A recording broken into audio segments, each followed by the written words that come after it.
ప్రతి మనిషికి శక్తి కావాలి. మన ఆశయాలను నెరవేర్చాలంటే శక్తి అవసరం. కానీ శక్తి మాత్రమే ఉంటే సరిపోతుందా? మన దగ్గర అపారమైన శక్తి ఉన్నా వాటిని సరిగ్గా వినియోగించుకోకపోతే అదే శక్తి మనకు విపత్తుగా మారుతుంది. అదేవిధంగా ఏ శక్తినైనా మనం ఎలా ఉపయోగిస్తున్నామన్నదే అసలైన విషయం. ఇప్పుడు దీన్ని ఒక కథ ద్వారా చూద్దాం. శక్తి మరియు జ్ఞానం.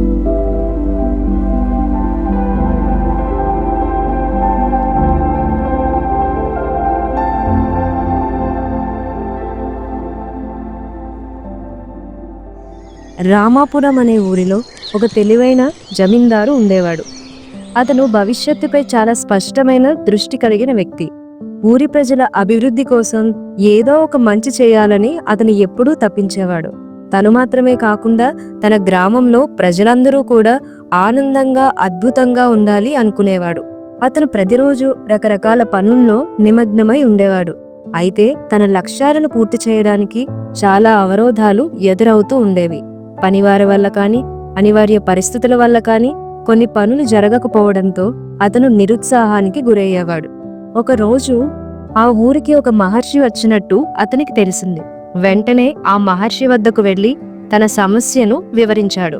మహర్షి శాంతంగా విని, ఈ ఊరి చివరనున్న గుడికి వెళ్లి ధ్యానం చేయు, నీకు అవసరమైన శక్తి సామర్థ్యాలు లభిస్తాయి అని సూచించాడు.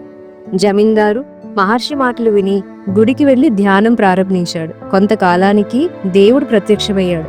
జమీందారు వినయంగా, నా లక్ష్యాన్ని చేరుకునేందుకు నాకు చాలా అవరోధాలు ఎదురవుతున్నాయి. దీనిని అధిగమించేందుకు నాకు అవసరమైన శక్తిని ప్రసాదించు అని అడుగుతాడు. దేవుడు చిరునవ్వుతో, నేను నీకు ఒక శక్తిని ప్రసాదిస్తాను.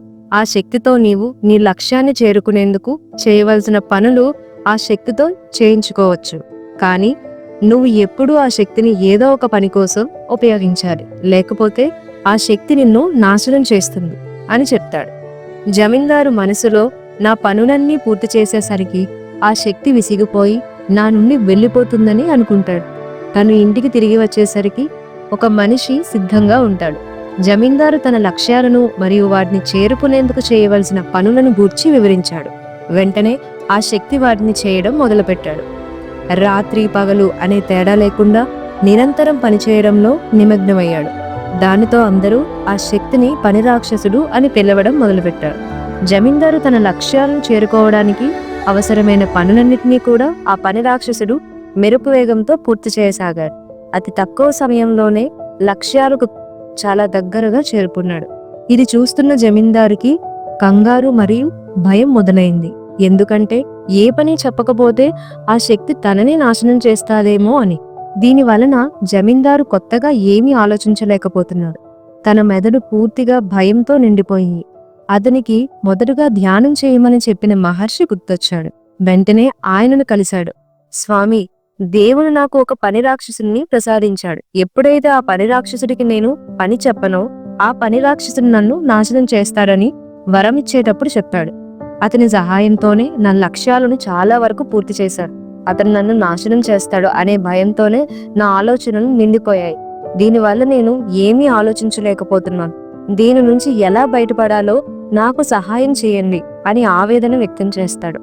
మహర్షి నవ్వుతూ, మొదట నీకు శక్తి కోసం ఒక మార్గం చూపాను. ఇప్పుడు నీకు శక్తి ఉంది, కానీ దానిని సరైన విధంగా వినియోగించుకోవడానికి జ్ఞానం అవసరం. నీ సమస్యకు పరిష్కారం చెప్తాను. అతని చెవిలో కొన్ని మాటలు చెప్తాడు.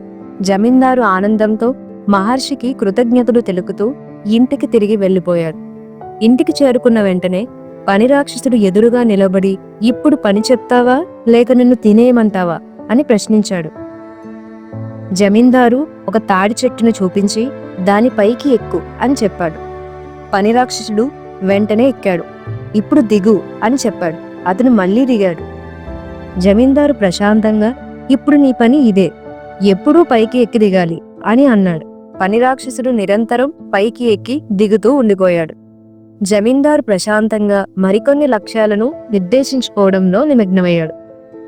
ఈ కథ ద్వారా మనం తెలుసుకోవాల్సిన విషయం ఏమిటంటే, శక్తి మాత్రమే సరిపోదు, దానిని సమర్థవంతంగా వినియోగించుకోవడానికి జ్ఞానం కూడా అవసరం. జమీందారు మొదట ధ్యానం చేసి శక్తి పొందాడు. తర్వాత తన లక్ష్యాన్ని చేరుకోవడానికి ఆ శక్తి చాలా ఉపయోగపడింది. కానీ చివరిలో తన లక్ష్యానికి చేరువలో ఉన్నప్పుడు అదే శక్తి వల్ల తను చాలా ఇబ్బంది పడ్డాడు.